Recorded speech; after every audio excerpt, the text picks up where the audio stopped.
안녕하십니까 성도 여러분, 반갑습니다. 설교를 통해서는 한 3주 만에 뵙는 것 같아요. 비밀의 제는 계속 했는데 비밀의 제를 애청하시는 분들하고는 그래도 일주일에 한 번은 만났죠. 그런데 그게 또 생방송이기도 하고 그래서 실시간으로 대화도 나누고 하면서 만나 뵀는데 비밀의 제를 듣지 않으시는 분들은 거의 3주 만에 뵙는 것 같아요. 반갑습니다, 여러분. 여러분, 오늘이 이사야서 강의 마지막인데 먼저 제가 죄송합니다 라고 말씀을 드리겠습니다. 왜냐하면 제가 이사야서 강의를 시작을 할 때 이렇게 말씀을 드렸어요. 7주나 8주에 걸쳐서 진행을 해나가도록 하겠습니다. 그런데 그 시간이 짧으니까 제가 한 주에 2번이나 3번 정도 말씀을 전하면서 이사야서를 공부를 하겠습니다. 이렇게 말씀을 드렸는데 처음에는 제가 한 주에 한 번이나 아니면 한 주에 2번 정도 말씀을 전했단 말이에요. 그런데 어느 순간서부터 제가 그렇게 하지 않았어요.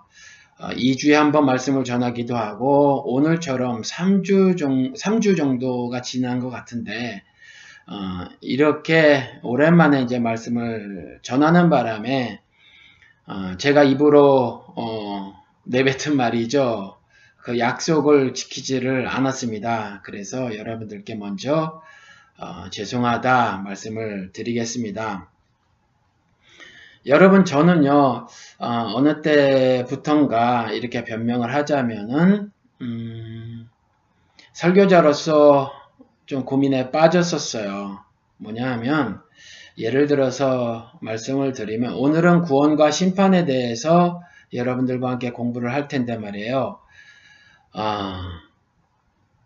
여러분들이 기독교인으로 살아오시면서 이 구원과 심판은 기독교의 핵심 교리인데 이미 다 들으신 이야기라는 거죠. 그것도 한두 번도 아닐 거예요. 그리고 저도 이미 여러 차례 말씀을 드렸고 방송을 통해서도 말씀을 드렸단 말이에요. 그런데 이런 말씀을 한 번 더 전하는 것이 무슨 의미가 있을까라는 생각이 많이 들었던 거죠.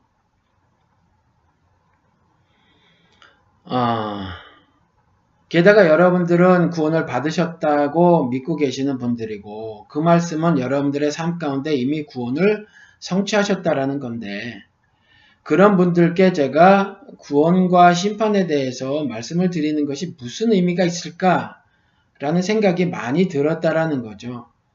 그래서 비밀의 자만 해도 생방송이어서 그런지 억지 변명을 대자면 여기 시간으로 토요일 9시에 제가 일단 카메라를 틀고 마이크를 켜야 한단 말이죠. 그랬는데 이거는 녹화다 보니까 설교 녹화를 시작하기 전에 고민을 하지만 시작을 하자. 그리고 이제 녹화를 시작을 한단 말이에요. 그런데 녹음을 하면서 그냥 또 중간에 꺼버리는 거죠. 의미가 없다 생각이 들어서 그런 거예요. 오늘도 잘 진행되기를 바라는데 말이죠. 이미 구원을 삶 가운데 성취하셨다고 하는 우리 그리스도의 은혜로 성취하셨다고 하는 여러분들께 구원에 대해서 또 말씀을 드리는 것이 무슨 의미가 있을까? 여러분들이 구원을 살아내 주시면 되는 건데 이걸 화면을 통해서 음성을 통해서 또다시 말씀을 드리는 것이 무슨 의미가 있을까라는 것이 지금도 있단 말이에요.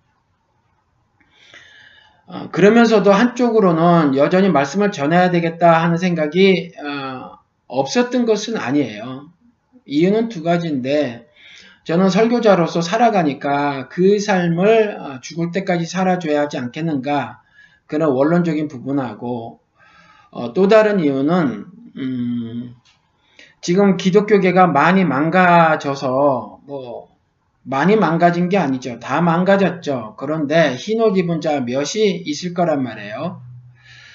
그래서 그들이 개혁적인 목소리를 내는데 그 개혁적인 목소리를 내는 분들의 상당수가 제가 들어보면 성경의 ABC도 모르는 듯 들린단 말이에요.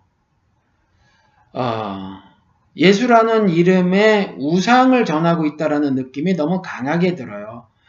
그래서 나라도 좀 복음을 변론해야 되지 않겠는가라는 생각이 있단 말이에요. 그래서 해야 되겠다. 성경의 ABC를 모르는 사람들도 있지만 또 이런 사람들도 있어요. 이렇게 말을 들어보면 그래도 복음의 핵심을 알고 있구나 라는 생각이 들기는 하더라도 여전히 그들이 예수 그리스도께서 성전 중심의 삶이 그리스도를 삼켜버렸다고 했거든요. 주를 삼켜버려서 그걸 다 무너뜨려 버린 건데 교회 중심의 삶을 강조하고 심지어 강요하기까지 하더라. 그러니까 정말 총체적 난국이란 말이죠. 이 기독교가. 그러니까 저라도 그 목청을 좀 높여야 되겠다라는 생각이 있어서 그래서 이렇게 또 설교를 하는 겁니다.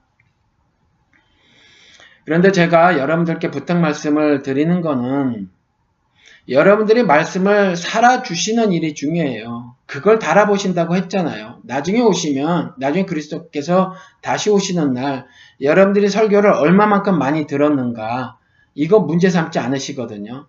그러니까 미국 목사들 가운데서 나름대로 작금의 미국 기독교계가 아주 잘못됐다고 말씀하시는 분들이 이런 비판을 하거든요. 미국은 다 차를 타고 다니니까 차를 타고 다니면서 설교 방송, 기독교 방송을 내내 틀어놓고 계시는 분들이 있어요. 다른 방송은 듣지를 않습니다.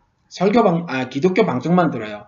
그럼 거기서는 계속해서 찬양이 나오고 또 설교 그 유명한 그 설교자들이 있지 않습니까? 그들의 설교가 계속 나와요. 그리고 TV도 이제 기독교 방송을 집에 있을 땐 계속 틀어놓고 보든 안 보든 틀어놓고 계시는 분들도 많고.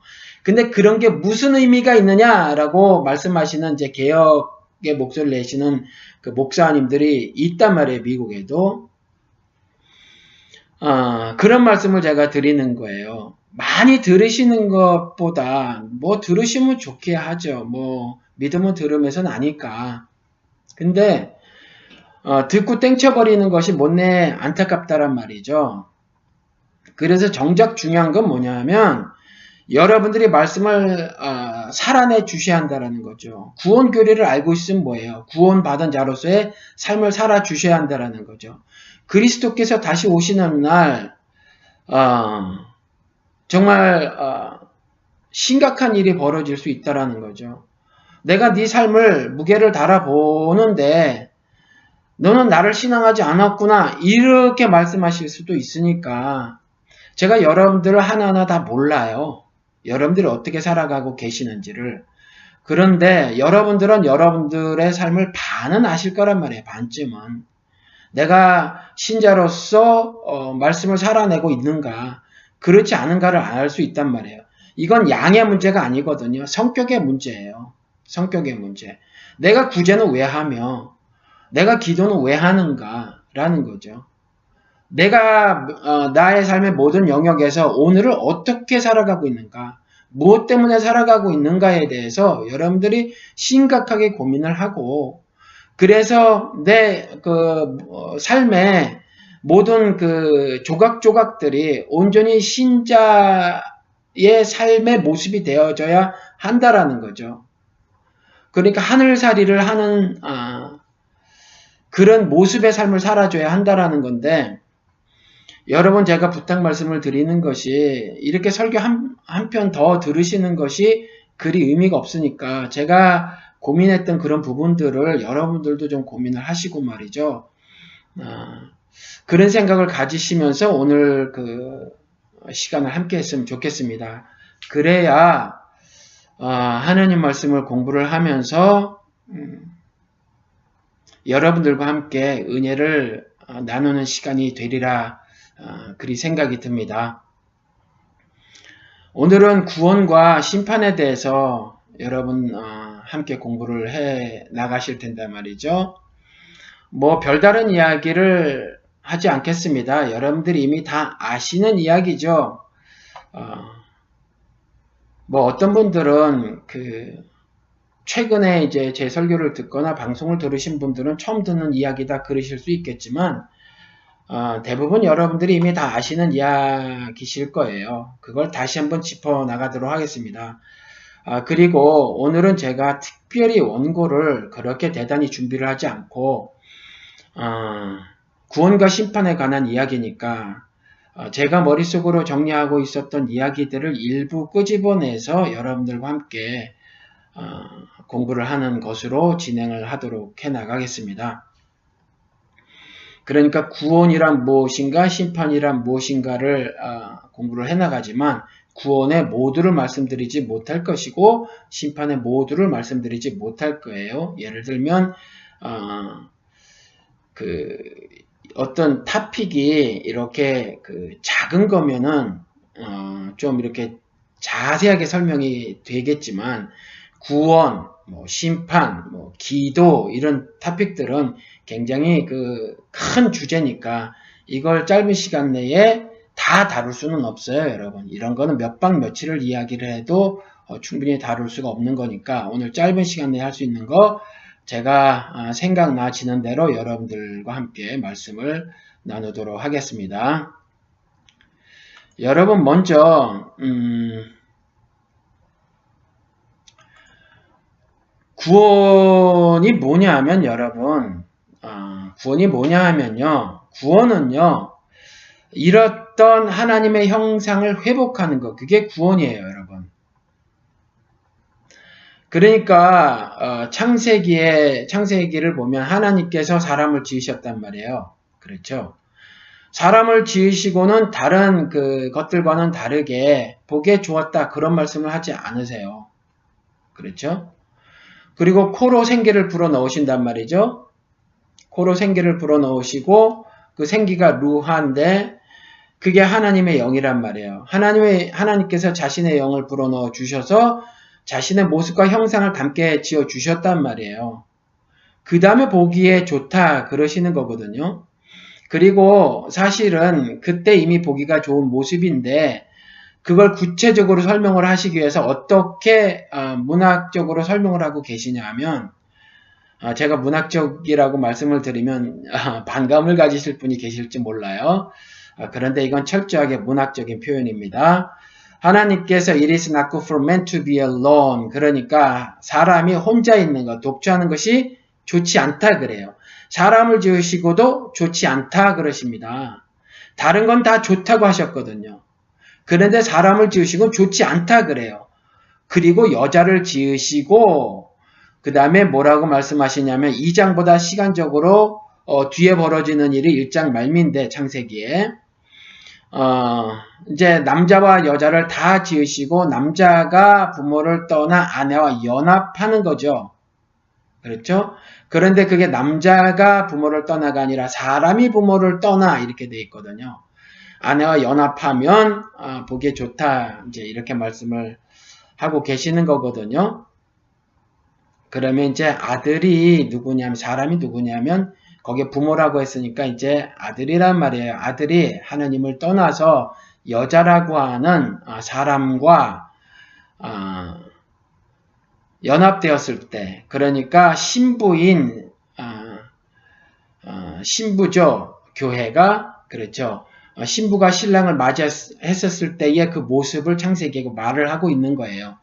그랬을 때 이제 보기에 좋다라고 구체적으로 하나님의 영이 코로 생기로 문학적인 표현을 통해서 코로 이입이 되었다라고 이제 말을 하는 거죠.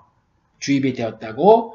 그러니까 하나님의 영이 임하신 상태에 대해서 구체적으로 창세기에 이미 말씀을 해놓고 계시다라는 거죠. 그러니까 루하라고 하는 하나님의 영이 사람에게 임해지고 그래서 그 사람은 생명이라고 불려지고 그 생명이 되어야 동물들과 짐승들과 다른 하나님의 모습을 가진 자가 되고 그것이 하나님의 눈에 보기가 좋은 거죠. 그런데 그것에 대해서 구체적으로 설명한 것이 사람은 혼자 있는 것, 독주하는 것이 좋지 않고 누구와 그리스도와 연합된 존재가 되었을 때 그때 좋은 것이다라고 하는 거란 말이에요. 그런데 사람이 죄를 지어요. 죄를 지게 되면 어떻게 되냐 하면 하나님께서 그 영을 걷어가신단 말이에요. 그래서 영이 없는 존재가 되는 거예요. 그래서 성령이 아니고서는 예수를 주라고 고백할 입이 없게 되는 거죠. 그래서 예수를 주라고 고백하는 그 순간 성령 세례라고 하는 거. 저는 성령 침례라고 하죠. 그 사건이 벌어지는 거죠. 그게 고린도전서 12장 13절에 그렇게 나와 있고요. 그렇죠? 그리고 그때의 시제가 에어리스트 텐스다. 즉 부정과거 시제다라고 해서 그리스 문법에는 또 다른 그 영어나 한국 문법이 없는 게 있는데 하나가 있다 이렇게 말씀을 드렸죠. 과거에 벌어진 사건이 딱 단회적인 사건에만 쓰는 어떤 특별한 시제가 있다라는 거죠. 그것을 에어리스트 텐스 부정과거 시제라고 하고요. 그러니까 제가 제 첫째 딸을 낳은 것 이것은 딱 한 번밖에 없잖아요. 둘째 딸 낳은 것도 마찬가지고. 그런데 아침밥을 먹은 건 많이 있어요. 그러니까 어제 그제 그저께 아침밥을 다 먹었단 말이에요. 이럴 때 쓰는 시제가 있고 과거 시제라도 딱 한 번만 벌어진 사건에 쓰는 시제가 딱 한 번 있는데 그게 부정과거 시제고 고린도전서 12장 13절은 부정과거 시제로 이루어져 있기 때문에 성령 침례라고 하는 건 단회적 사건이다라고 하는 거죠. 그리고 성령께서 역사하셔서 우리가 하나님의 말씀을 충실히 살아내는 정말 충만하게 살아내는 것을 성령 충만이라고 하는 거죠. 성령 침례와 성령 충만이 이와 같이 다른데 오순절 신학에서는 이를 뭉뚱그려서 그냥 구분 없이 사용하는 바람에 성령 받아라 그러고 돌아다니는 거다 이렇게 이제 말씀을 드린 적이 있어요. 그렇죠. 이와 같이 영이 회복되는 거예요. 그래서 우리가 예수 그리스도와 연합된다고 하고 연합될 때에 한 성령을 마시게 되는 성령이 내주하시는 사건이 있는 거죠. 그 성령이 내주하시는 사건을 성령 침례라고 하고 요엘서에 그게 예언이 되어 있으며 오순절날 그것이 성취되는 거죠. 그래서 모든 신자들이 성령이 내주하시는 그러한 경험을 하게 되는 거라는 거죠. 그것이 구원이라는 거죠. 그것이. 그렇죠. 그러면 이것이 구원을 다 설명하고 있는 것인가? 아니에요. 이것도 역시 구원의 일부만을 설명을 하고 있는 건데 오늘은 요 정도만 말씀을 드리겠다라는 거죠. 그러면 이와 같은 일이 제가 지금 쭉 설명을 드렸지만 이와 같은 일이 누구를 통해서 이루어지냐 하면 예수를 통해서 이루어진다. 그런데 예수를 통해서 이루어진다라고 말씀을 드렸는데 좀 더 정확히는 뭐냐면 예수를 통해서만 얻을 수 있다라는 거죠. 구원이라고 하는 것은 그게 이사야서의 53장 5절에 나와 있어요. 53장 5절에 제가 읽어드릴게요. 제가 이걸 그러니까 고민에 빠졌던 것이 이런 거라 말이죠. 제가 여러분들께 조금 단정한 모습을 보이려고 지난주 비밀의 예제 때도 양복 저고리를 입고 오늘도 양복 저고리를 입으니까 에어컨을 틀어놨는데도 땀이 나네요. 옆에 수건을 준비 안 해가지고 땀을 그대로 흘릴 수밖에 없는데 여러분 제가 화면으로 보시는 분 이렇게 옷깃으로 닦아도 좀 이해를 해주시기 바랍니다. 예수를 통해서만 구원을 얻을 수 있는데 이 말씀을 여러분들이 읽으시면 되는 거란 말이에요. 그리고 어려운 말씀도 아니라서 제가 굳이 설명을 해야 될 일이 아닌데 이런 일을 제가 이제 반복적으로 해야 된다라고 하는 것에 고민을 했었다라는 거죠. 제 마음을 좀 이렇게 전달을 해드렸으니까 여러분들이 말씀을 살아내 주시기 바랍니다. 읽어드릴게요. 53장 5절 그러나 그가 찔린 것은 우리의 허물 때문이고 그가 상처를 받은 것은 우리의 악함 때문이다. 그가 징계를 받음으로써 우리가 평화를 누리고 그가 매를 맞음으로써 우리의 병이 나았다. 그렇죠? 예수를 통해서만 구원을 성취할 수 있는 거예요. 예수를 통해서만. 그런데 요즘에 제가 조금 전에 말씀드린 것처럼 말이에요. 개혁의 목소리를 내시는 양반들 가운데서 이런 말이 종종 들리는 거예요. 제 귀에. 나름대로 시간이 날 때마다 다른 사람의 이야기들을 넘겨 듣기는 하더라도 이렇게 인터넷에 있는 오디오라든가 비디오를 찬찬히 다 듣지는 않아요. 이렇게 시간이 없으니까 막 대충 듣는데 들어보면 말이에요. 좀 답답한 그 주장이 있는데 뭐냐 하면 천국은 가는 것이 아니다, 임하는 것이다. 그러면서 천국을 간다고 하는 사람들이 얼마나 답답한지 모르겠다. 이렇게 주장을 펴시는 분들이 한두 분이 아니신 것 같아요. 굉장히 많은 것 같아요. 주기도문을 보면 모르겠냐, 뭐 이러시기도 하고, 뭐 여러 가지 성경 구절을 가지고 오면서 뭐 그런 말씀을 하고 계시는데, 이게 답답한 일이라는 거죠. 여기서도 이사야서 53장 5절을 통해 봐서 5절을 통해서도 알 수 있는 것이 예수를 통해서만 구원을 얻을 수 있는 거잖아요. 그렇죠? 그런데 예수가 승천했단 말이에요. 그러면 지금 구원이 천국이 임하는 거라고 하면 도대체 예수를 통해서 내 안에 그 어떤 하늘의가 완전히 성취되고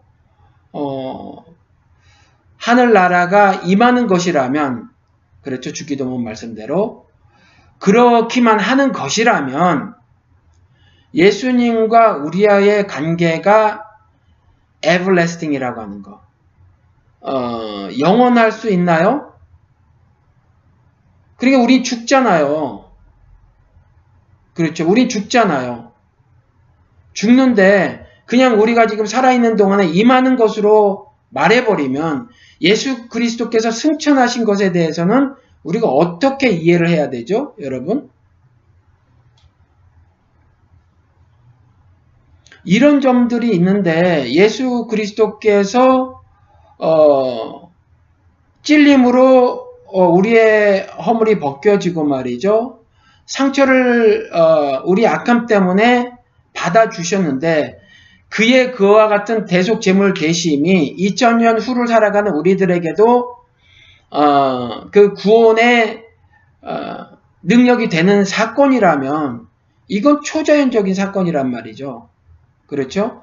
그리고 그분은 그 사역을 이루시고 본향이신 하늘나라로 승천해 버리셨는데 그러면 뭐냔 말이에요, 도대체. 이걸 어떻게 설명할 수 있을까요? 우린 죽어버릴 텐데. 그럼 우리 부활 후는 뭐죠? 뭐 불교처럼 윤회가 되는 건가요? 이게 설명이 채 안 될 것에도 불구하고 성경의 일부 구절에 대한 자신의 느낌 같은 것들을 막 교훈처럼 말해버린단 말이에요. 이런 일 때문에 제가 말씀을 전해야 될 수밖에 없다라는 생각이 들기도 한단 말이에요. 여러분 모르는 건 모른다고 해야 돼요. 우리 지금 3차원적인 존재잖아요. 3dimensional being이란 말이에요. 우리는 4차원의 세계에 대해서 우리는 이해가 턱없이 모자라요. 이론적으로 설명만 할 수 있을 뿐이죠. 그런데 우리가 죽고 다시 나는 부활체에 대해서 우리는 지금 잘 몰라요. 그 부활체의 윤리적 성격만을 성경에서는 설명을 하고 있기 때문에 그것의 실제 모형에 관해서는 우리가 모른단 말이에요. 성경이 말 안 해놓고 있는데 어떻게 알아요? 그리고 예수 그리스도도 아버지 나라에 갈 자에 대해서 이렇게 말을 해놓고 있기 때문에 간다라는 말씀을 하고 계시거든요. 그러면 그냥 모른다고 해야 돼요. 그래서 천국의 성격만을 말해야 하지 성격이 임하는 거다, 간다는 건 어불성설이다라고 강하게 주장하는 건 안 된단 말이에요. 성경에서 말하고 있는 것까지만 말해도 우리가 충분히 신앙생활을 할 수 있음에도 불구하고 개혁적인 목소리를 낸다고 하시는 양반들이 그렇게 말을 하니까 답답하다라는 거죠. 그래서 말씀을 전하는데 구원은요 예수를 통해서만 얻을 수 있다라는 거예요. 그리고 예수를 통해서만 얻을 수 있다라는 말에 또 다른 의미가 뭐가 있냐 하면 이건 초월적인 사건이다. 초자연적인 사건이다. 그리고 영혼에 관한 문제다. 영생에 관한 문제다. everlasting life에 관한 문제라는 거죠. 그렇죠? eternal life에 관한 문제다. 그리고 eternal life에 관한 eternal life라는 거, 그러니까 영생이라고 하는 건 시간적으로 과거로부터 영혼까지 무한대로 쭉 늘어진 이걸 성경에서 말을 하고 있는 것이 아니라, 물론 이것이 아니라는 말씀을 드리는 게 아니에요. 시간과 공간은 시간이라고 하는 것은 공간도 그러니까 시간이라고 하는 것은 물질이 발생된 이후에 생긴 거잖아요. 그러니까 우리가 지금 시간을 정해놓고 우리가 시간이라는 것을 시계죠. 그러니까 이렇게 나눠서 하루를 뭐 24시간으로 나누고 뭐 이렇게 해서 살잖아요. 이게 빛을 기준으로 해서 정한 건데, 그래서 하루는 24시간이고 뭐 이러잖아요. 1년은 365일이고. 그런데 빛이 입자든지 파동이든지 간에 물질이 있어야 빛이 있는 거란 말이에요. 그렇죠. 그러니까 물질이 창조된 이후인데, 그러면 시간적으로 이렇게 쭉 늘어진 개념은 아니다. 겨우 이 정도 개념은 아니다. 영생이라고 하는 것은. 왜냐하면 영생이라고 하는 것은 이 시간이 만들어진 이후의 삶을 설명하고 있는 것이 아니기 때문에, 그렇죠? 이런 3차원 개념 안에서의 삶을 말을 하고 있는 것이 아니기 때문에 그래요. 그렇죠? 그렇기 때문에 영생에 관한 것도 이전에도 제가 여러 차례 말씀을 드렸는데, 시간적으로 길게 늘어진 것으로 여러분들이 이해를 하실 것이 아니라, 그것이 다시 말씀을 드리지만 아니다라는 말씀을 제가 단정짓듯 말을 하는 것이 아니라, 영생의 그 성격을 아셔야 한다. 그러니까 영생의 윤리적 측면에 대해서 여러분들이 이해를 하셔야 한다라는 거죠. 뭐냐 하면 의롭게 됨이거든요. 의롭게 됨, 선함, 하나님의 선하심의 완전한 성취, 이게 영생의 삶이라는 거예요. 이게 그걸 예수를 통해서만 얻을 수 있다라는 거죠. 그렇죠? 그리고 하나님이 절대선이시고, 하나님은 시간과 공간을 초월하신 분이고, 하나님의 절대선을 신과 연합체로서 완전히 구원을 회복한 사람들은 그와 같이 하나님의 시간과 공간을 초월한 그 영원한 삶을 누리게 된다라는 거, 이게 영생이라는 거거든요. 그런데 그냥 3차원적인 이해밖에 하지 못하는 사람들이 3차원적인 해석만을 해서 천국 간증도 죄다 뭐 맨션 아파트 같은 거로 이야기를 하고, 지옥 같은 경우도 인간이 상상할 수 있는 최대의 어떤 그런 것들 있잖아요. 이전에 뭐 그림 같은 것들로 나왔을 때 어떤 마귀 같은 거, 뭐 그런 것들이 막 고문하는 형태, 그죠? 막 뼈가 으스러지고 살점이 낚싯바늘에 뜯겨나가고 뭐 이런 형태로 막 상상을 하고, 정말로 유황불이라고 했더니 유황불이 막 타는 곳에서 뭐 죽지 않고 영원히 타버릴 것이다 막 이렇게 말하는 목사들도 있고, 그런데 이런 차원의 것이 아니라는 거예요, 여러분. 이런 것들이 아니다. 그렇죠? 그러니까 우리의 병이 나았다고 하는 거, 그가 매를 맞음으로 우리의 병이 나았다고 하는 것은 영적인 이야기를 하고 있는 것이지, 우리가 뭐 암병이 나았다 이런 게 아니에요. 그러니까 암병 고쳤다고 무슨 구원받았다, 뭐 하나님의 역사가 나타났다 이렇게 하지 마시자고요. 암이 나았어도 도로 죽을 거라니까요. 그렇죠? 나사로를 통해서 말씀하시고자, 나사로를 다시 살리신 것을 통해서 말씀하시고자 하는 게 뭐였어요? 예수님이 소리치듯 말씀하셨잖아요. 내가 부활이고 생명인 걸 알지 못하느냐, 그렇게 말씀하셨잖아요. 생명, 목숨하고 다른 거라고 말씀을 드렸죠. 성경은요, 목숨하고 생명하고 나눈다니까요. 목숨은 짐승도 가지고 있는 physical life, 그거 말하는 거예요. 그리고 생명은요, 생명, living soul, 그렇죠. 영혼을 가진 존재가 갖게 되는 그 life를 말을 하고 있는 거란 말이에요. 그러니까 그 나사로의 육신적인 삶을 다시 살려내는 것을 통해서 부활이고 생명인 거, 그것을 알지 못하느냐, 이렇게 그것을 알기를 바라셔서 그 일을 다시 이루신, 그 일을 보여주신 거란 말이죠. 그렇죠. 그러니까 병이 나았다고 하더라도 여러분들 암 말기에서 설사 기적적으로 나았다고 치자고요. 그런데 그 사건을 통해서 여러분들로 하여금 알게 해주시고자 하는 건 뭐냐 하면 부활이고 생명이라는 거예요. 그렇죠? 그러니까 그저 그 뭐 치유 집회 이딴 데서 벌이고 있는 그 생주에 여러분들이 여러분들의 정신이 함몰될 게 아니란 말이에요. 그렇죠? 그리고 그 9장 6절에 가서 보면 한 아기가 우리를 위해서 태어났다. 우리가 한 아들을 모셨다. 그는 우리의 통치자가 될 것이다. 여러분, 인간의 죄가 뭐냐면 하나님의 통치를 거부한 거예요. 그래서 하나님께 독립선언을 한 겁니다. 뭐 가지고 이제 내 맘대로 살겠다. 그리고 인간들이 뭐라 그래요? 인간들이 무슨 짓을 저질렀어요? 자기가 법 만들었잖아요. 좀 자세하게는 제도 만들고 장치 고안해 낸 거란 말이에요. 그렇죠? 그리고 자신들이 만든 법제도 장치대로 자신들의 나라들을 세워서 살아간 거예요. 이게 하나님 앞에서 범죄라니까요. 그런데 그는 우리의 통치자가 될 것이다. 다시 구원의 회복의 모습이 이거라는 거죠. 그런데 제가 아까 구원의 개별적인 모습에 대해서 말씀을 드렸잖아요. 구원은요, 공동체를 향해서도 마찬가지예요. 구원은요, 개별만을 말해서는 턱없이 부족해요. 그리고 미완이라는 거죠. 구원에 대해서. 왜냐하면 그리스도가 머리 되시고 신자들은 지체가 돼서 지체 하나하나 가지고는요, 자신의 영적 정체성에 대해서 확실히 말을 할 수가 없어요. 손은 손만으로는 안 된다라는 거죠. 신체 일부로서 손이 기능을 하는 거지. 그리고 손에 목적이 있는 거지. 그러니까 손으로서의 영적 정체성은요, 그 삶의 손이라고 하는 지체의 삶의 목적이나 삶의 기능 같은 것들은요, 몸의 일부였을 때만 가능해서 공동체를 향해서도 여전히 구원의 메시지를 공동체를 향한 구원의 메시지를 이해를 하셔야 된다라는 거죠. 그는 우리의 통치자가 될 것이다. 그래서 제가 사회에서 벌어지고 있는 일들에 대해서 이렇게 눈길을 돌리지 않는 사람들에 대해서 제가 신랄하게 비판을 한 것이 여러분들이 구원 받았는지에 대해서 다시 한번 고민을 해봐야 된다라고 말씀을 드리는 거죠. 어떻게 그렇게 구원을 받은 자가 이웃이 죽어나가는 것에 무관심할 수가 있는가? 예수를 안다는 사람이 과연 그런 일이 가능한가라는 거죠. 그렇죠? 나는 구원 받았는데요.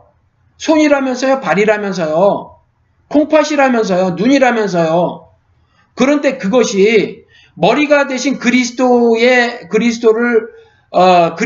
머리가 되신 그리스도고 지체가 된 건데, 지체가 뚝 떨어져서 혼자 어떻게 자신의 그 정체성을 확보할 수 있냔 말이에요. 그렇죠? 몸에 붙어 있을 때만 가능한 거란 말이죠. 그래서 교회를 세워주신 거예요.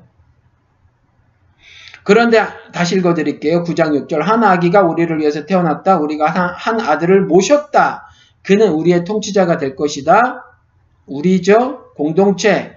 그리고 우리의 통치자가 될 거예요. 이게 구원의 모습입니다. 그의 이름은 놀라운 조언자, 전능하신 하나님, 영존하시는 아버지, 평화의 왕이라고 불리실 것이다.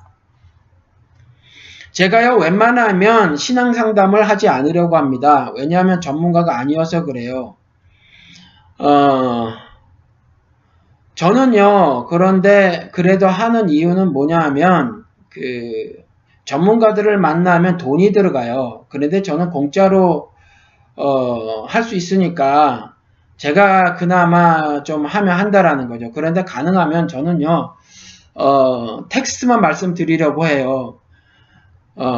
그러면 여러분들이 처한 상황이 있잖아요. 그걸 컨텍스트라고 하면 상황에 맞게 적용은 여러분들이 하셔야 한다라는 거죠. 제가 특별히 이제 하기를 꺼려하는 이유가 여기에 있는데, 자꾸 그 컨텍스트를 저에게 말씀을 하시고 그 컨텍스트에 맞는 해답을 자꾸 구하신단 말이에요. 그런데 어떤 답을 드려도 그거는요, 정답이 안 되죠.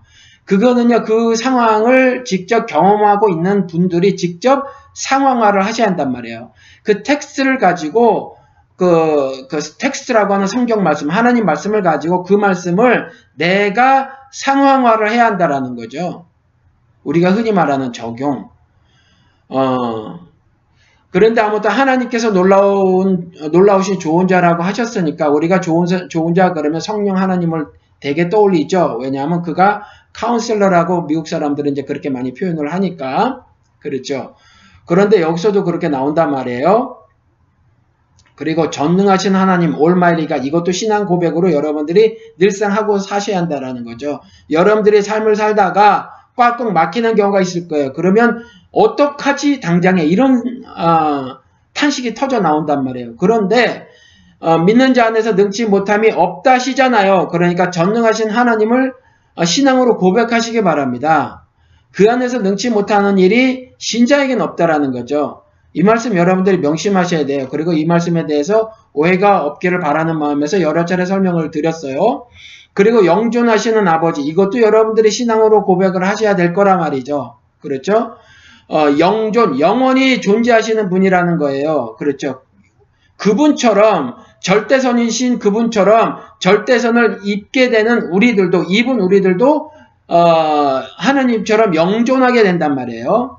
그리고 평화의 왕이라고 불릴 것이다. 미국 사람들은 왕자, Prince of Peace 이렇게 말을 하죠. 평화의 왕 그러면 우리가 예수 그리스도를 말을 하죠. 그렇죠? 한 아기. 그런데 보실래요? 한 아기인데 예수 그리스도를 말을 하고 있는데 전능하신 하나님처럼 우리가 흔히 말하는 성령 하나님을 브링업하고 있고 말씀을 하고 있고 그 다음에 영존하시는 아버지라 이 아기를 그렇게 표현을 하고 있어요. 그러니까 이런 것들을 통해서도 우리가 알 수 있는 것이 뭐냐면 삼위는 하나다라는 거죠. 그렇죠? 이걸 자꾸 조금 전에 말씀드린 것처럼 3차원적인 이해를 하려고 하니까 자꾸 부닥치는 거예요.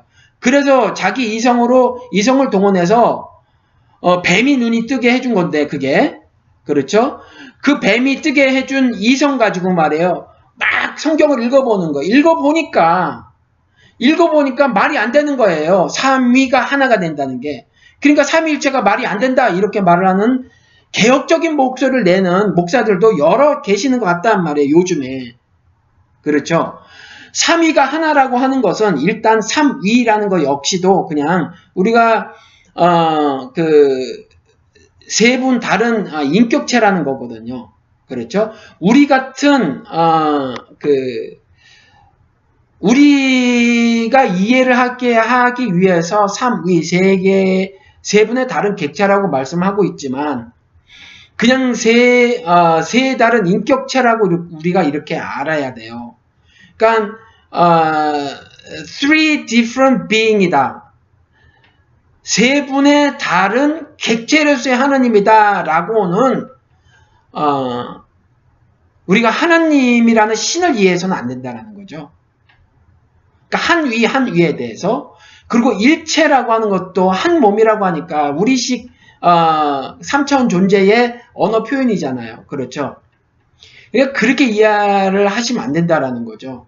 그렇죠? 삼위일체에 대해서는 그러니까 제가 한국에 가서도 말씀을 한번 드렸지만 성격적인 측면에서만 조금 우리가 이해할 수 있을 뿐이에요. 그러니까 그분들이 하신 일들 있잖아요. 일들에 있어서 한 가지 성격을 가지고 있다. 그 차원에서 이야기를 해야 한다라는 거죠.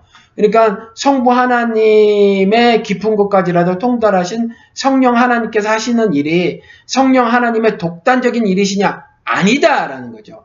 그럼 예수님의 그리스도 되심의 일하심 같은 경우는 예수 그리스도의 독단적인 일이시냐? 아니라는 거죠. 마가복음에서도 나왔다시피 마태복음도 마찬가지고 하나님께서 내가 기뻐하는 자로라 라고 말씀을 하시고 성령께서는 비둘기처럼 임하셨다라는 거거든요. 그렇죠? 그러니까 그런 성격적인 차원에서 한 분이시다라고 이해를 하는 거지. 이렇게 세 개의 다른 물리적 객체인데 또 어떻게 하나다. 이렇게 설명을 하려고 하니까 그렇게 이해를 하려고 하니까 나중에 자기가 뱀이 갖게 한 그 이성 있잖아요. 그 이성 가지고 성경을 샅샅이 뒤져보니까 삼일체가 아니야 이래버리는 거란 말이에요. 그래서 제가 자꾸 말씀을 전해야 되겠다 그렇게 생각이 들기도 하는데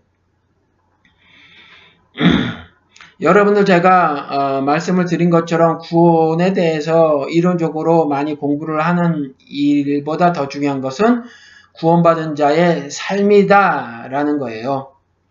그렇죠? 신자의 삶. 신자의 삶은요, 여러 개 말씀을 하고 있지만 성경에서 한 가지를 여러분들께 말씀을 드릴게요. 오늘 제가 절대선을 말씀을 드려서 이 부분에 초점을 맞춰서 하나를 말씀을 드리도록 하겠습니다.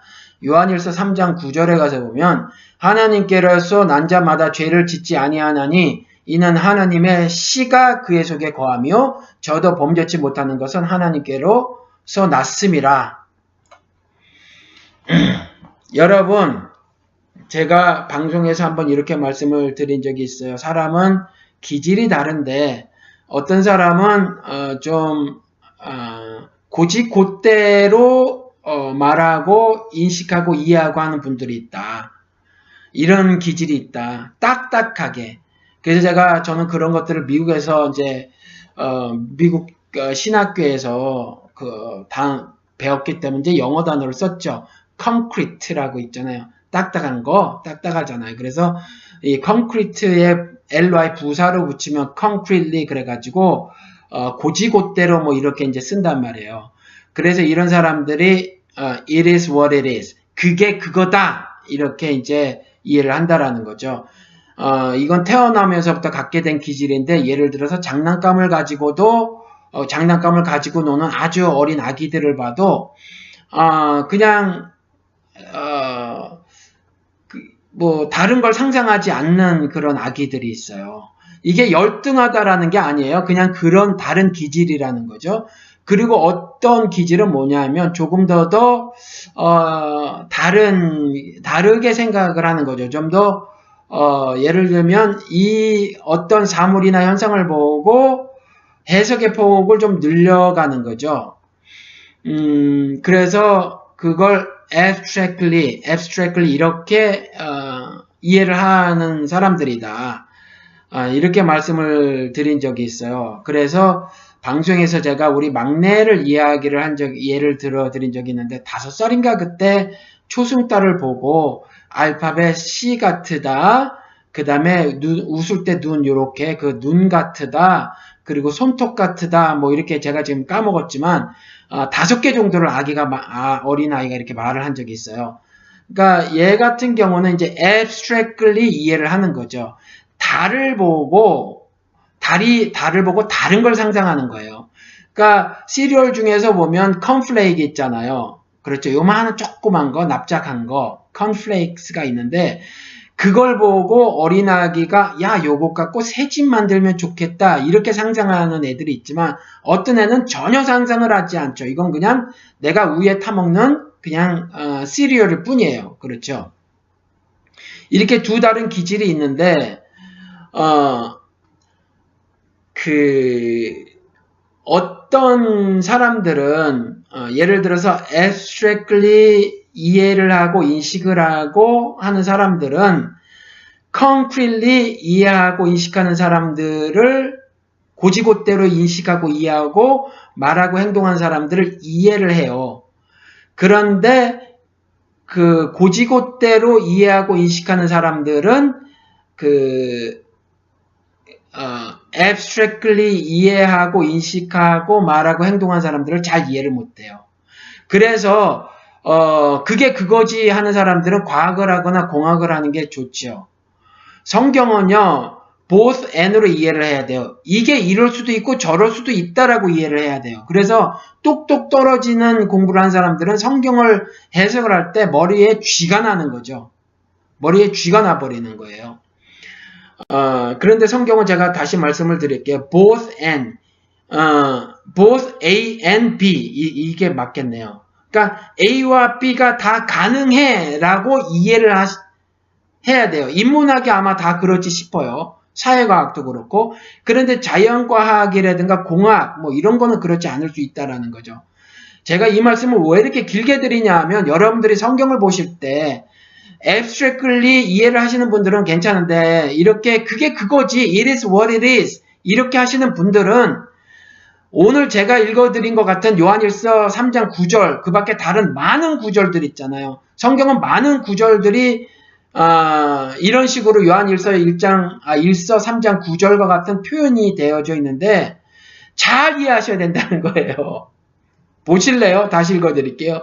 하나님께로서 난 자마다 죄를 짓지 아니하나니 진짜 그래요? 진짜 그렇습니까? 우리 믿는 사람들은 하나님께로부터 났잖아요. 새롭게 거듭났잖아요. 우리가 born again이라고 하지만 하늘을 향해서 다시 나는 게 born again이잖아요. 그래서 그 전치사가 사실은 toward, 향해서라고 하는 게 더 낫다. 이렇게 말씀을 드린 적이 있잖아요. 제가 이전에 설교 시간에. 그렇죠?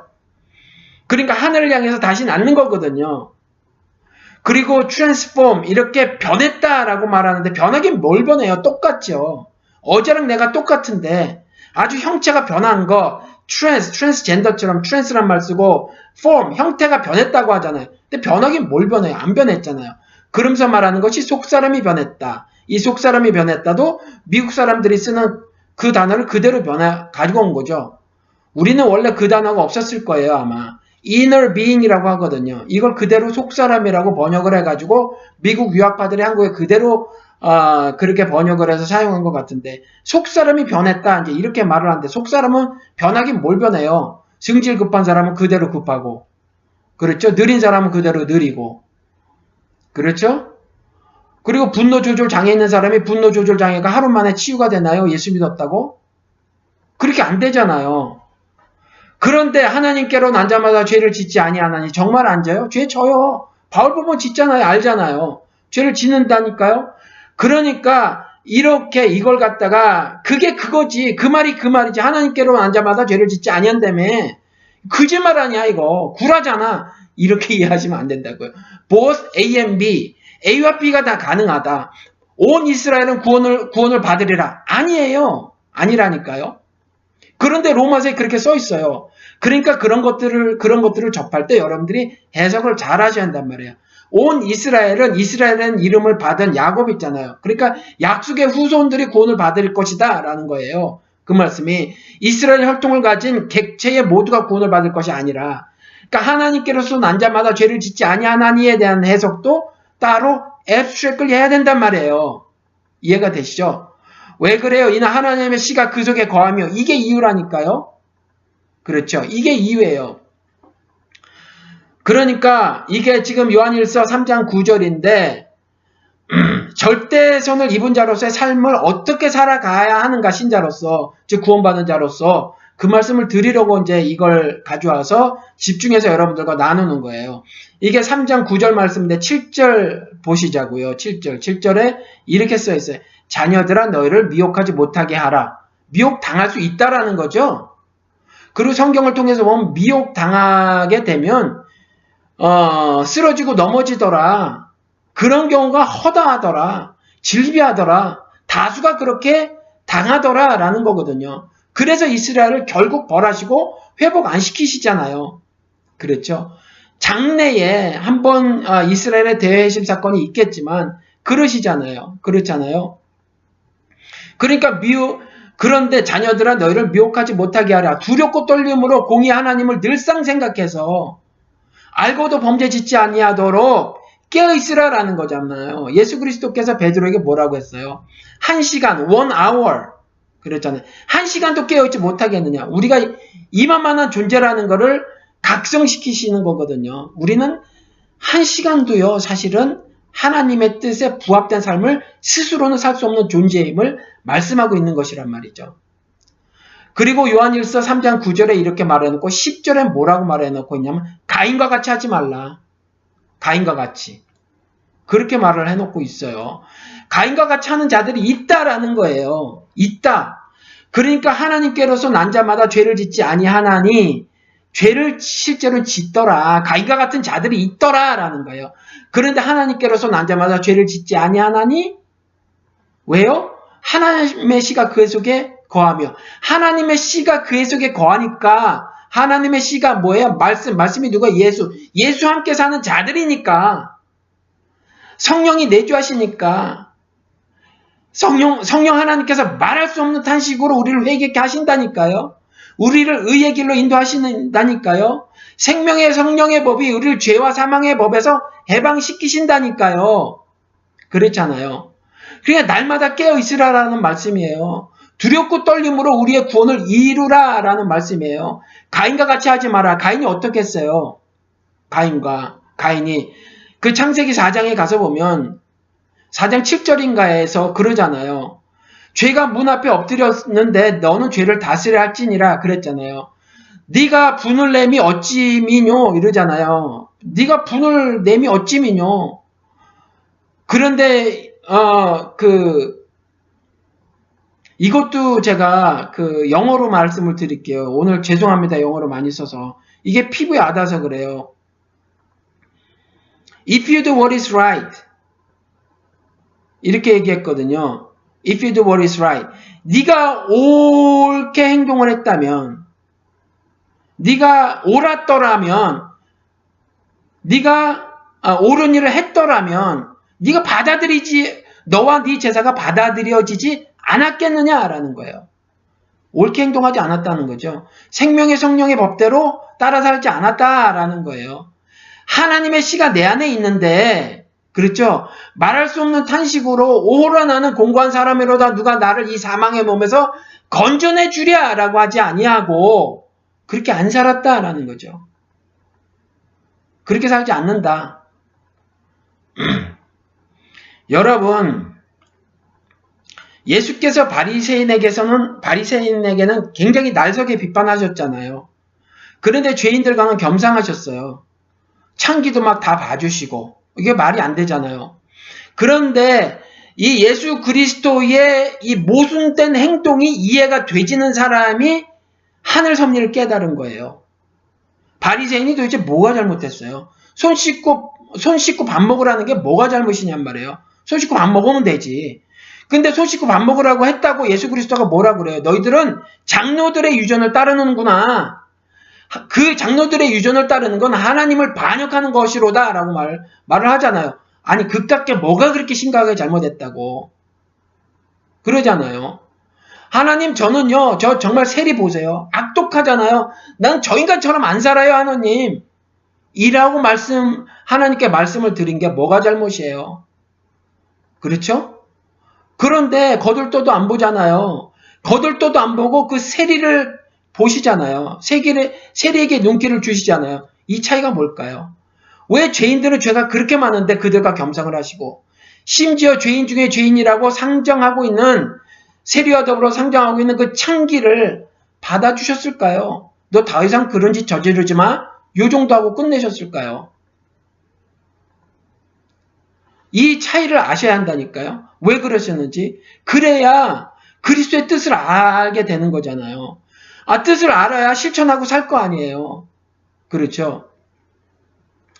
로마서의 말씀대로 뭐냐 하면 고집스럽게 죄를 져서 그래요. 바리새인은요 그날 하지 않은 게 회개예요. 회개.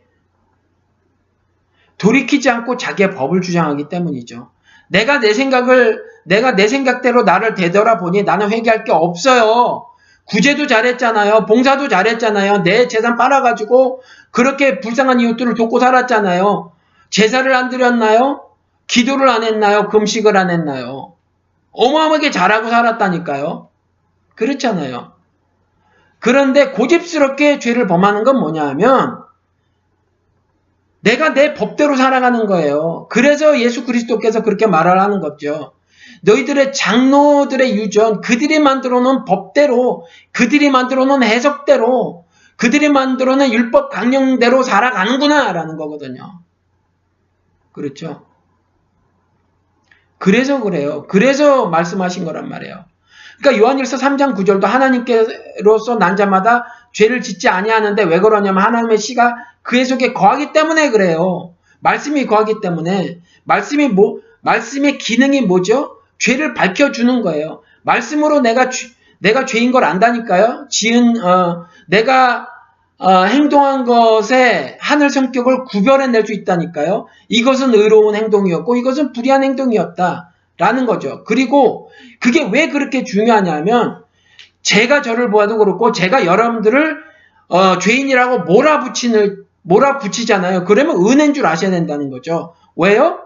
죄 있는 곳에 은혜가 넘친다잖아요. 여러분들에게 4개의 캔디 같은 말을 많이 전달해 드려야 여러분들은요 은혜를 받지 못한다라니까요. 말씀으로 여러분들을 난도질을 제가 쳐드려야 한다니까요. 그래야 죄가 발각이 돼야 그 죄의 용서함의 은혜를 여러분들이 구할 거 아니에요. 그런데 그 죄로부터 여러분들의 실력과 능력 가진 힘 갖고는 자유함을 얻을 수 없으니까 하늘의 위로가 필요하잖아요. 그러니까 애통할 수밖에 없다니까요. 여러분들의 가진 것 가지고는 그 죄 문제를 해결할 수 없으니까. 그럴 때 애통하는 자에게는 어떤 복이 따르냐고요. 하늘의 위로. 저희가 위로를 받을 것이며 그러잖아요. 그렇죠? 그러니까 그 차이는 내 고집을 버려야 하는 거거든요. 내 율법을 버려야 하는 거거든요. 근데 그렇지 않아요. 그래서 자꾸 겉으로는 근사한데 실질적으로 그 안을 들여다보면 패배의 삶을 사는 거죠. 신자로서의 삶은요, 절대선을 가진 자만이 누리고 있는 그 영생의 삶을 산다고 하는 사람들은요, 이 세상 것에 욕심을 내지 않기 때문에 승리의 삶을 내는 것이 가능하다니까요. 예수 그리스도가 요한복음 16장에 내가 세상을 이겼노라 그러면 예수와 하나 된 나는요, 나도 세상을 향해서 나는 세상을 이겼노라 당당하게 선언을 하고 사는 거죠. 그래서 교회 시대의 모든 교회를 말하고 있는 계시록의 7교회에게 책망받지 않은 2교회나 책망받은 5교회나 똑같이 뭐라고 말씀을 하고 계세요? 귀 있는 자는 성령이 교회들에게 하는 말을 들을지어다고 하면서 이기는 그에게는, 이기는 자는, 이기는 자에게는 다 똑같이 말해놓고 있다니까요. 이기는 것, 이걸 말을 해놓고 있다니까요. 모든 교회들에게 다. 귀 있는 자는 성령이 교회들에게 하는 말을 들을지어다. 이렇게 말을 해놓고 있잖아요. 우리들에게 하시는 말씀이라니까요. 그럼 어떻게 이겨요? 선 가지고 이기는 거죠. 절대선을 가지고. 그렇죠? 사랑으로 미움을 이기는 거예요.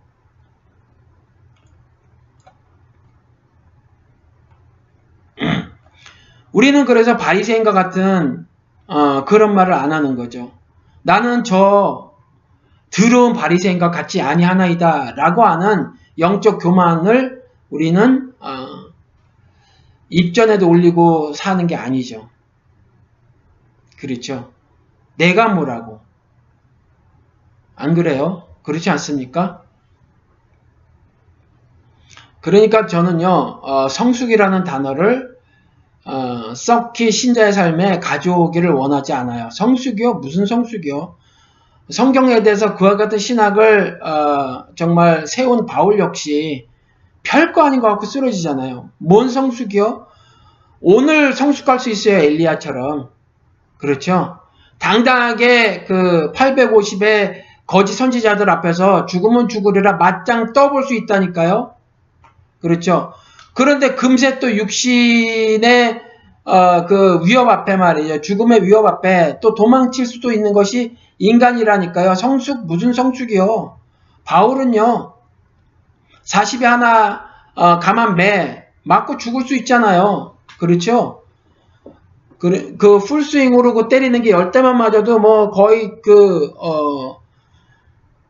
그렇단 말이죠. 그 TV에 저번 때 한번 뉴스에 나오는 거 보니까.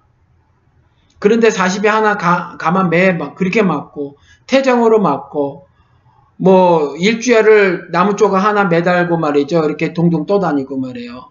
죽을 수 있단 말이에요.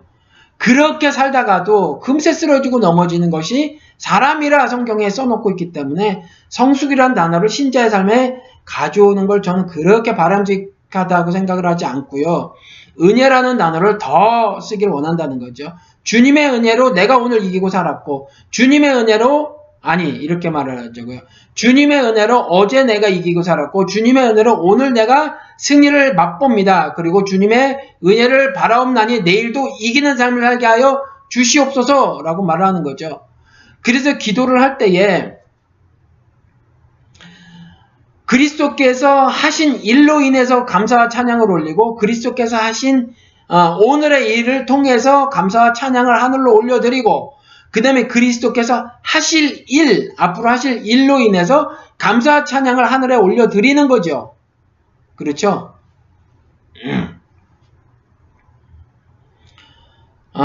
이런 신자의 구원받은 자로서의 삶을 제가 좀 프랙티컬한 부분을 말씀을 드리는 거예요. 하나님께서는 굉장히 실천적이셨어요. 이론적이지 않으셨다라는 거죠. 그러니까 우리의 삶도 매우 실천적이어야 하기 때문에 구원에 대해서 말씀을 드리면서 구원에 대해서 뭔가 학습적으로 전해드리기보다는 여러분들이 그와 같은 구원을 살아내시기를 제가 자꾸 강조를 해서 말씀을 드리는 거다라는 거죠. 에베소 교회에서부터 그 7교회를 쭉 한번 그 말씀을 드려볼게요. 그 전체가 아니라 이기는 그에게는 내가 하나님의 낙원에 있는 생명나무의 과실을 좀 먹게 하리라. 이기는 자는 둘째 사망의 해를 받지 아니하리라. 이기는 그에게는 내가 감추었던 만나를 주고 또 흰돌을 줄 터인데 그 돌 위에 새 이름을 기록한 것이 있나니 받는 자밖에는 그 이름을 알 사람이 없느니라. 이기는 자는 끝까지 내 일을 지키는 그에게 만국을 다스리는 권세를 주리니 창세기에 땅을 정복하라가 바로 그 뜻이라고 말씀을 드린 적이 있어요. 뭐 아무튼지 또 이기는 자는 내가 그 이름을 생명책에서 반드시 흐리지 아니하고 그 이름을 내 아버지 앞과 천사들 앞에서 시인하리라 등등의 이기는 자의 삶을 이렇게 교회들에게 귀가 있으면 들을지어다. 내가 세상에서 이겨오너라 선언하였으니 나와 하나가 됐다고 하는 나의 백성들이요, 세상을 향해서 흑암이라고 하는 세상을 향해서 흑암의 권세를 쥔 그 세상 임금 앞에서 죽으면 죽으리라고 승리 선언을 하며 살아라 라는 거죠. 우리가 왕 됐다고 하잖아요. 이제 우리가 왕이라니까요. 만약에 세상 임금이 네가 왕이냐라고 물어보면 예수 그리스도처럼 네 말이 맞도다 이렇게 살아가는 거란 말이에요. 우리가. 그렇죠. 짧게만 이제 시간이 지났으니까 조금 그 7교회를 살펴보고 영생이라고 하는 구원받은 자의 삶의 구체적 모습이 어때야 하는가를 공부를 좀 해보도록 하겠습니다. 에베소 교회는요, 여러분 그 에베소서를 읽어보면 굉장히 성실했거든요. 그래서 칭찬받았어요. 인내를 아주 잘했죠. 계시록 기사만 보면. 그리고 악한 자들을 용납하지 않았어요. 성실하게 성경 공부를 열심히 해서 그것이 악인지 아닌지를 잘 구별해냈다란 말이에요. 그래서 자칭 사도라 하되 아닌 자들을 시험했어요. 뭐로요? 말씀으로. 그래서 그 거짓된 것을 밝혀냈다라는 거죠. 그래서 이런 점을 매우 열심히 했기 때문에 에베소서 가보면 에베소 교인들을 칭찬해놓고 계시단 말이죠. 신실하다고. 그런데 사랑을 잃어버렸대요. 그러니까 잃어버린 사랑을 찾아라 이렇게 말씀을 하셨거든요. 이 말이 뭐예요? 회개하라라는 말씀이죠. 미국 기독교인들 회개하지 않아요. 사랑만 해요. 그런데 회개하지 않는 사랑은 사랑이 성경에서 말하고 있는 그 아가페 사랑이 아니에요. 그 아가페 사랑을 실천할래야 실천할 방도가 없어요. 왜 그래요? 미국 사람들은 문화적으로 이런 것들을 많이 쓰거든요. 우리가 우리 조상들의 교훈 아니면 우리 조상들이 남겨주신 어떤 속담을 통한 가르침들 이것들이 틀린 거 하나도 없다 그러잖아요. 이 사람들도 이 사람 나름대로의 가르침이 있는데 뭐냐면 그 중에 하나가 better than nothing이란 말이 있어요. 아무것도 없는 것보다 좋다. 신앙생활도 그 정도로 하는 사람들이 많아요. 사랑을 실천해도 아가페 사랑이 아닌 거죠. 그저 남는 거 적선하듯 하는 것도 많고요. 아무튼 그렇다라는 거죠. 그냥 최선을 다하는 거죠. 최선을 다할 뿐이지 죽음으로 죽어서 사는 그런 실천은 전혀 알지조차 못해요. 미국 기독교인들이. 제가 보기엔 상당수가 그래요. 거의 다 그런 것 같아요. 근데 성경에서 말하고 있는 것은 아가페 사랑이라는 거죠. 그 사랑을 잃어버렸다. 에베소 교회. 이거 회개하라 라는 거죠. 사랑을 찾아라. 그 잃어버린 사랑을 찾아라. 그랬으니까 회개하라 그 말이에요. 그리고 버가마 교회. 이제 이 계시록에 있는 7교회는요. 2교회 빼고 이 7교회는 교회 시대의 모든 교회를 말을 하고 있는 거라 말씀을 드렸죠. 한 교회 한 교회 뜯어서 생각을 해도 좋지만 전체 5교회를 통해서 교회가 어떻게 무너져 가는가를 전체 그림으로 보시는 것이 조금 더 잘 해석하는 거예요. 그래서 첫사랑을 잃게 되면 교회가 에베소 교회를 예를 들었죠. 첫사랑을 잃게 되면 두 번째의 어떤 그릇된 모습들이 교회에 나타나게 되는데 그게 이제 버가마 교회 같은 거다라는 거죠. 버가마 교회는요 사단의 모임이 있는 데라 이렇게 말을 해놓고 있어요. 그래서 그 한복판에서 죽임을 당하는 때에도 믿음을 저버리지 않았다고 칭찬을 해요. 그런데 몇 사람이 그랬겠죠. 그런데 그 가운데 발람의 교훈을 지켜서 우상의 제물을 먹어버렸대요.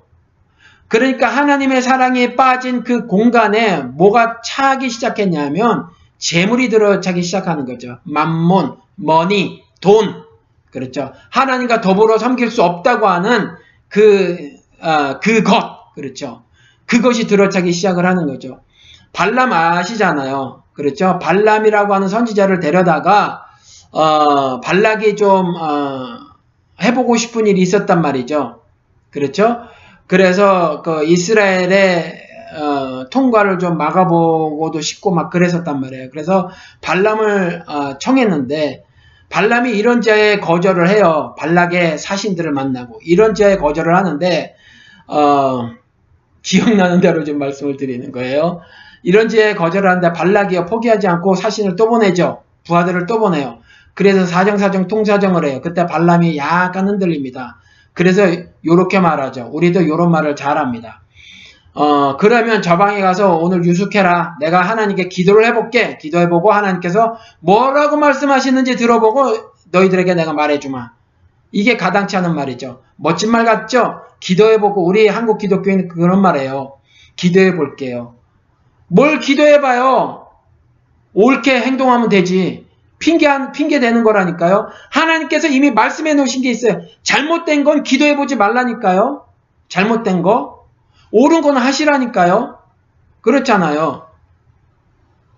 기도해보고요. 뭘 기도해볼 건데요. 사람 낚는 일이요? 하시라니까요. 기도할 건 이거밖에 없어요. 예스와 노 가부간이 아니라니까요. 가와 부는 이미 말씀으로 다 해놓고 계시다라니까요. 예, 아니요, 하라 그랬잖아요. 그러면 예 해야 되는 건 예 해야 돼요. 아니요 해야 되는 건 아니요 해야 된다니까요. 때를 얻으나 얻지 못하나 복음을 전해야 하는 건 전해야 한다니까요. 선교를 갈까요 말까요? 쥐뿔 그런 거 하지 말라는 거예요. 해야 돼요. 무조건 선교는 해야 되고 전도는 해야 되는 거예요. 그렇죠? 그런데 기도를 하려면 뭘 해야 되냐면 그 일을 감당함에 있어서 혹여 내가 쓰러지고 넘어지지 아니하도록 주여 힘 주시옵소서, 능 주시옵소서, 시험에 빠지지 않게 하여 주시옵소서, 시험에 빠지더라도 하나님의 입으로부터 나오는 모든 말씀으로 살아가게 하여 주시옵소서, 그리하여 이기게 하여 주시옵소서, 승리자의 삶을 살게 하여 주시옵소서 하는 기도를 드리는 거죠. 그런 기도를 하는 거예요. 그런 기도를. 그런데 땅끝까지 이르러 복음을 전하는 자의 사명을 가만히 있어 보세요. 기도해 보고요. 이건 가당치 않은 거죠. 그렇죠? 그리고 무슨 일을 할까는요. 기도해 보고 하는 것이 아니라 중지를 모아서 하면 되는 거예요. 중지를. 그렇죠? 그러니까 교회에서 무슨 일을 하게 되면요. 예를 들어서 김관홍 잠수사님을 도웁시다. 그러면 중지를 모아서 하면 되는 거예요. 그렇게 모아서 하면 되지 기도를 해보고 할까 말까를 정하는 게 아니란 말이죠. 그렇죠. 그런데 발람이 곧다우로 말을 했더라라는 거죠. 너희들 있어봐 내가 하나님께 기도해볼게 하나님 뭐라고 하시는지 다시 들어보마. 그럼 이전에 내친 거는요. 돌아가 나는 도저히 하나님을 신앙하는 사람으로 그렇게 결정할 수 없어. 이스라엘이 하나님의 뜻을 이루기 위해서 가나안 땅으로 가는 것에 대해서 내가 막을 수 없어 라고 하는 거 있잖아요. 그건 뭐예요 그러면? 그러니까 이렇다란 말이죠. 말씀이 섰는데도 불구하고 말씀을 시험하는 거죠. 말씀을 시험하는 건 예수를 시험하는 거예요. 결국은 발람이요. 발락의 방에 있었던 은금이 탐이 나서 이스라엘로 하여금 행음하게 하고 우상의 제물을 먹게 하죠. 요렇게 된단 말이에요. 요렇게. 교회가 하나님을 사랑하는 그 사랑을 잃었는데 회개하지 않잖아요. 그러면 그 다음에 은금이 그 자리를 들어차게 되는 거죠. 그러니까 사랑이 떠나서 생긴 그 빈 공간에 발락의 은금이 들어가기 시작을 하는 거죠. 두아디라 교회 처음보다 나중에 더 신실한 모습을 보였대요. 이러기 쉽지 않지요. 가나 혼인잔치 같은 신앙을 갖기가 쉽지 않다라는 거예요. 여러분 지금 잔디를 깎고 있어요. 누가. 그래서 좀 그 잡음이 들어갈 수 있는데 이해하시기 바랍니다. 처음보다 나중에 더 신실한 모습을 보였대요. 그런데 이게 여자 이사벨을 용납하여 종들을 가르쳐 꿰어 행음하게 했답니다. 이제 더 적극적인 모습이죠. 종들을 꿰어 행음하게 했대요. 이제 교회 안에서 완전하게 이세벨을 환영하는 거죠. 그렇죠? 행음하는 종들을 막 가르쳐내서 생산해내는 거예요. 작금의 신학교들처럼. 그리고 사대교회 옷을 더럽히지 않는 소수의 사람들만 나눠 있죠. 흰옷 입은 자. 근데 뭐라고 말을 하죠? 무엇을 듣고 받았는지 기억하여 회개하라. 이제 하나님 말씀 다 까먹은 거예요. 어떻게 살아야 되는지조차 분별조차 못하는 거죠. 구별된 자의 삶이 뭔지 아예 다 까먹어버린 거예요. 무엇을 듣고 받았는지 기억하여 회개하라 이러잖아요. 이게 구원받은 자가 의 삶을 여러분들에게 말씀을 드리기 위해서 실천을 어떻게 해야 되는지 말씀을 드리기 위해서 이걸 전해드리려는 거라 이런 말씀이죠. 그 다음에 라오디게아 교회 덥지도 차지도 않고 미지근하답니다. 그래서 입에서 내치겠대요. 그리스도께서 내 입에서 토해내리라. 왜 그래요? 이것들이 나는 부자라 부요하여 부족한 것이 없다. 요즘 교회가 뭐예요? 부흥에 초점을 맞추고 있잖아요. 근데 하나님은 뭐라고 말씀하시죠? 예수 그리스도께서는 심령이 가난한 자는 복이 있나니 천국이 저희 것이며, 심령이 가난해져야 되는데 심령이 부흥되려고 하고 있단 말이에요. 부흥 그러고 있잖아요. 회개해야 되는데 부흥 그러고 있잖아요. 회개 없는 부흥이 무슨 의미냐고요. 성경적으로 의미가 하나도 없다니까요. 그런데 나는 부자라 부여하여 부족한 것이 없다. 사랑의 교회, 그렇죠. 여의도 순복음교회, 금랑교회, 그렇죠. 그렇게 말을 하고 있잖아요. 그래서 가난한 교회는 문제가 있다. 이런 말을 하고 있잖아요. 성장하지 못한 교회는 심각하게 문제가 있다. 이렇게 말을 하고 있잖아요. 성경은 뭐라 그래요? 서머나 교회, 빌라델피아 교회는 책망당하지 않은 교회인데 성장하지 못했다니까요. 부흥되지 못한 교회예요. 근데 조용기는 서머나나 빌라델피아 교회를 보고 문제가 있다고 말을 해요. 예수 그리스도는 책망하지 않았는데. 왜요? 성경을 부흥으로 보니까. 수적인 부흥으로 성경을 읽으니까. 그런데 그걸 뭐라고 해요? 나는 부자라 부유한 것이 없다 그러잖아요. 차거나 덮거나 해야 되는데 세상에 잡다한 것을 다 끄집어가지고 다 섞어버린 거예요. 찬 것도 가져오고 더운 것도 가져오고 이것도 가져오고 저것도 가져오고 아주 잡탕밥을 만들어버린 거죠. 교회를. 그런 교회를 내 입에서 토해내리라. 이게 미지근하다라고 하는 문학적인 표현이에요. 덥지도 차지도 않은. 그러니까 이제 가난한 것과 눈먼 것과 벌거벗은 것을 알지 못한대요. 자기가 죄를 지었는데도 죄 지은 것조차 알지 못한다라는 거죠. 벌거벗은 거 말씀드렸잖아요. 창세기에. 벌거벗었는데 아담아 네가 있느냐 그랬더니 내가 두려워 숨은나이다. 그래도요 공의 하나님이니까 벌거벗은 다음에 자기가 지은 죄 때문에 두렵다니까요. 근데 두렵지 않아서 이제는요 벌거벗은 벌거벗은 것을 알지도 못한대요. 라오디게아 교회는. 교회가 이렇게 타락한다라는 거죠. 2016년도에 한국 교회들이 어떤 모습인가요, 여러분? 그런데 이런 교회들조차 하나님은 안타깝다. 그래서 말씀하시는 것이 뭐냐? 안약을 사서 눈에 바르라. 흰 옷을 사서 벌거벗은 수치를 보이지 말라. 이렇게 말씀하고 계세요. 그리고 서머나 교회는 환난과 궁핍 그리고 죽음의 박해 가운데 믿음을 잘 지켜노라. 넉넉해서가 아니죠. 윤택한 교회 생활을 해서가 아니죠. 환난과 궁핍, 모자람, 헐벗음 그리고 죽음의 박해 가운데서도 신앙의 절개를 잘 지켜노라. 이렇게 말씀하고 계시잖아요.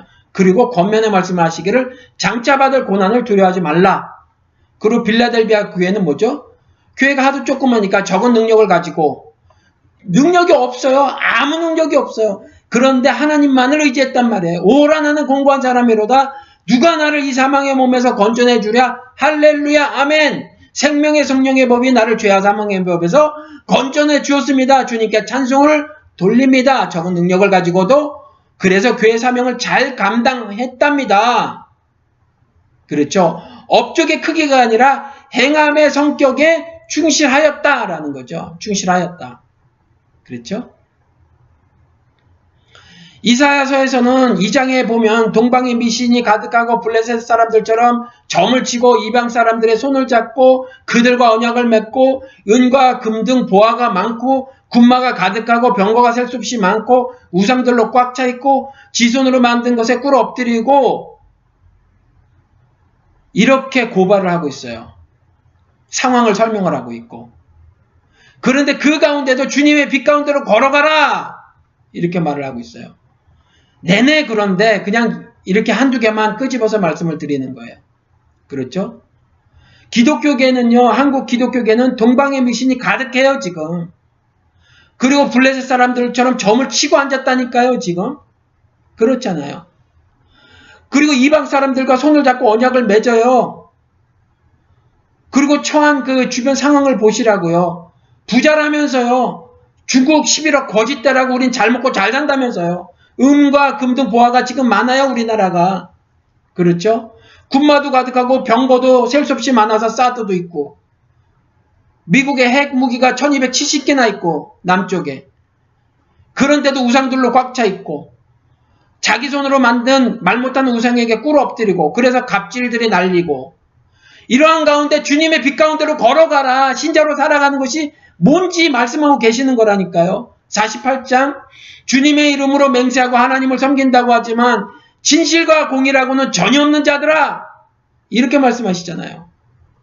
초점이 뭐예요? 얼마나 컸느냐? 아니에요. 진실 그리고 공의, 이거라니까요. 이거 하나도 없는 자들아, 일도 없는 자들아, 주님의 이름으로 맹세한다고 이렇게 말씀하고 계시잖아요. 또 스스로 거룩한 성읍 백성이라고 자처하는 자들아, 우리나라가 세계 두 번째로 큰 기독교 국가다라고 자처하는 자들아, 우리가 대국이라고 자처하는 자들아, 이 세상에 선교사를 수천 명 파송했다고 자랑하는 자들아, 세계 10대 대형교회 중 7개가 한국에 있다고 자랑하는 자들아, 그래, 그 일이 하나님의 은혜로 인해서 이루어졌다고 하는 자들아, 하나님을 의지한다고 자랑하는 자들아, 이사야서 표현대로 하나님을 의지한다고 자랑하는 자들아.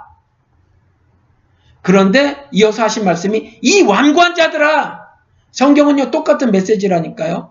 로마서 말씀드렸잖아요. 바리새인이 뭐가 문제라고요? 고집스러움 때문에.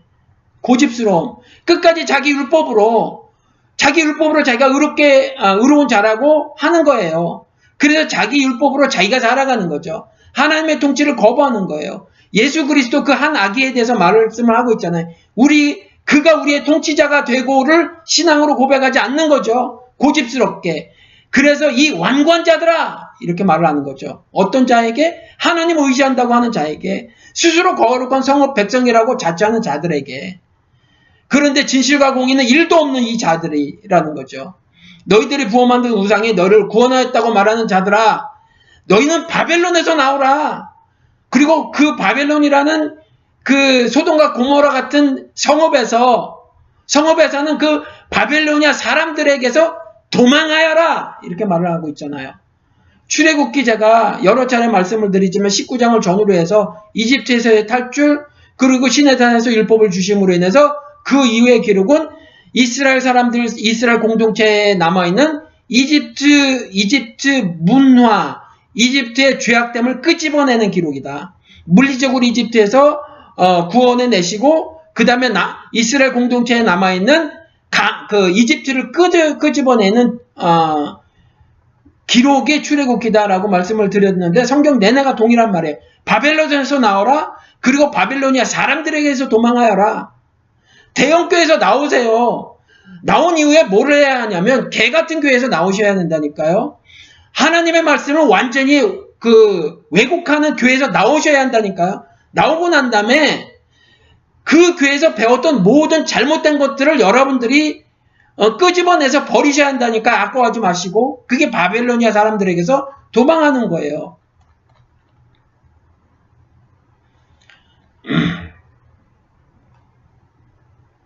아이고, 조금 더 준비가 되어 있는데 그냥 계속 말씀을 전할 거니까 여기까지 하고 말씀을 마치도록 하겠습니다. 이사야서를 전달을 해드렸는데요. 이게 구원받은 자의 삶이에요. 심판은 이렇게만 말씀을 드리고 마치도록 하겠습니다. 이렇게 살지 않는 자들이 심판받을 거고요. 이미 심판받았다 라고 로마서에서 말씀을 하고 있습니다. 이들의 앞길이 험난하다는 거죠. 전능자가 어디 있느냐, 내가 내 법으로 살리라 하는 자들에게 이 말 심판이 매우 중하다라는 거죠. 천국에 단지 임하는 거라면 지옥도 단지 임하는 것에 불과해서 그냥 이 땅에서 가장 고초를 당하는 거겠죠. 이 정도가 아니라는 거예요, 여러분. 그러니까 그렇게 아시고 이사야서를 여러분들이 잘 다시 한번 씹어먹듯이 읽으시면서 내가 구체적으로 어떻게 신자로서 살아가야 하는가를 여러분들이 고민하시기 바랍니다. 제가 앞으로는 말씀을 계속 전하도록 하겠습니다. 일주일에 한 편은 꼭 설교를 하도록 하겠습니다. 그리고 이 다음에는요, 지난번에 비밀의 제 때 요청이 온 것처럼 비밀의 제에서 요한계시록을 달아줄 수 없겠느냐 이렇게 말씀하셔서 그건 사실 불가능하죠. 그리고 비밀의 제는 제가 설교나 성경 공부는 조금 다른 성격으로 진행을 하니까 그래서 그런데 이 다음에는 요한계시록을 공부를 하도록 하겠습니다. 그런데 이렇게 할게요. 그냥 이것도 짧게 하나 할 텐데 내용을 좀 공부를 할게요. 이사야서랑 좀 다르게. 그래서 요 다음에는 요한계시록을 우리가 공부를 하도록 하겠습니다.